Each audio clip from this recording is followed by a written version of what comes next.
I'm a middle child, and I was born leaning in. For as long as I can remember, I've had this insatiable desire to compete, to accomplish, and to prove myself. My energy isn't easily contained, and I've been called by both men and women intense, high octane, aggressive. These words don't feel like compliments to me. I try to control my eagerness. I try to be softer. It's exhausting.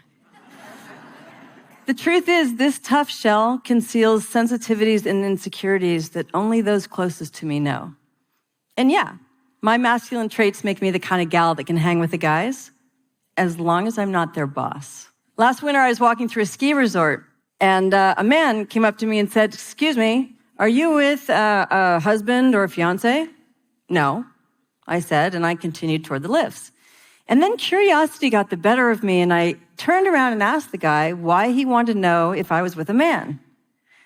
"I'm selling timeshares. It's a real estate thing." "And you don't sell to women?" "Oh, are you interested?" "No." "But you do know women carry checkbooks too." And at that, he looked at me and said, "Wow, lady, you're tough." Modern-day sexism is different than it was in the past, when a blatant comment about a woman's physique or a chummy pat on the derriere was tolerated, maybe even accepted. Today, sexism can be more subtle. Little nuances that might seem like no big deal to some, but their impact can have the effect of 1,000 cuts. That day at the ski resort resulted in more than just another microabrasion. It sparked a curiosity in me about perceptions that we have for women versus men. I wanted to know, why do we perceive women differently when we assert ourselves? So I did a little research, and I came across something, just to make sure this wasn't all in my mind, called the competence likability dilemma, where women, unlike men, are rarely perceived to be both competent and likable. Now, we should take a moment to define the word likable. Merriam-Webster says, likable is having qualities that bring about a favorable regard, pleasant or agreeable. The Urban Dictionary says, likable, an adjective meaning pleasant or attractive. It describes something that is easy to like. The sad truth is, most of us don't find strong, competent women easy to like. In 2003, Professor Flynn at Columbia Business School conducted an experiment. He took a case study about Heidi Roizen, a successful female venture capitalist, and he changed the name to Howard Roizen. Everything else about the case study remained the same.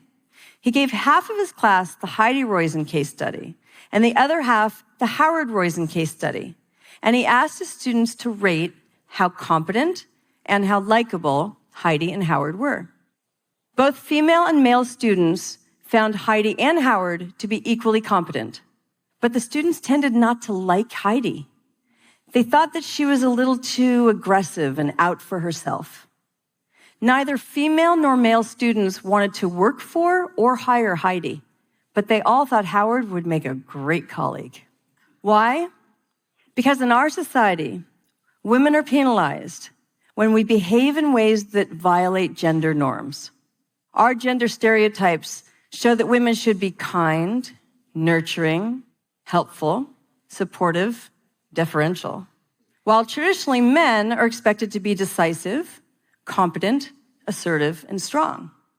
So the dilemma for women is that the qualities which we value in leadership, such as assertiveness and decisiveness, go against societal norms of what it is to be a likable woman. I'm a documentary filmmaker, so I'm nothing if not curious. But I've learned that being inquisitive is not an admired female trait. I was at a cocktail party last week, and I asked a man what line of business he was in. "Fintech," he said. Curious, I dug a little deeper. "Oh, what type?" It's complicated." End of discussion. Okay, now it's possible that he wanted to spare me some long explanation, but it's more likely that his bias, implicit or not, informed him that as a woman, I wouldn't understand finance. Either way, I'm fairly certain he wouldn't have said, "It's complicated," had I been a man. I absorbed the sting of one more cut. Most of us are not aware of why we don't find strong women likable. There's just something about her that bugs us. But deep inside, at the root of this, is an unconscious bias. Bias is a survival heuristic that we inherited from our ancestors. The problem is it's unconscious. And as humans, we don't have the ability to recognize when we're being biased, even if we can see it in other people. We all, most of us anyway, believe ourselves to be fair, open-minded, and unbiased. And yet I will admit, I too found Hillary's voice to be shrill. As long as society continues to associate leadership with masculine traits, female leaders will be judged more harshly, even when they outperform male counterparts. So it's no wonder that in the United States, female politicians suffer greatly, as our elections tend to value likability over competency. Women hold only 25% of the seats in Congress. The competence likability dilemma has huge consequences, not just in politics, but also in education and in the workplace, where studies show that women in meetings with both genders are less likely to contribute knowledge. As women, we're told to lean in, and yet there's backlash when we do.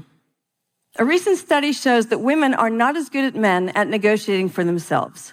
And yet, women outperform men when they negotiate on behalf of someone else. This is because women who negotiate for themselves are perceived as selfish. And women who negotiate on behalf of someone else are perceived to be helpful. And a helpful woman might be liked more than a woman who is assertive, but the helpful woman will not be recognized as having what it takes to be a successful leader. Last week, I was quoting my speaker fee to a potential client, and when I told him the price, he said to me, "Wow, good for you. That's a lot. Isn't documentary filmmaking kind of like your hobby?" Ouch.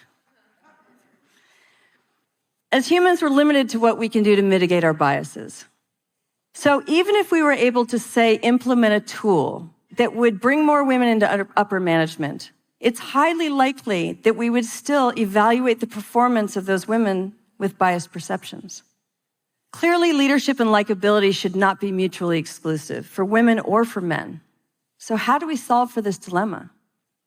I wish I could offer you a cure to unconscious bias. I don't believe there is one. But we need to disrupt stereotypes and redefine what it is to be a leader and a woman. Now, obviously, this is a long-term solution. It could take generations, but it's a vital step. We need to speak up. Speak up when you witness gender bias. Question comments that are made about a woman's appearance or personality rather than her skills or ability. And we need to slow down. Question yourself, reconsider your snap judgments. Ask yourself, does that woman bug me for reasons that really matter? And forget about likability, ladies, women, if you can.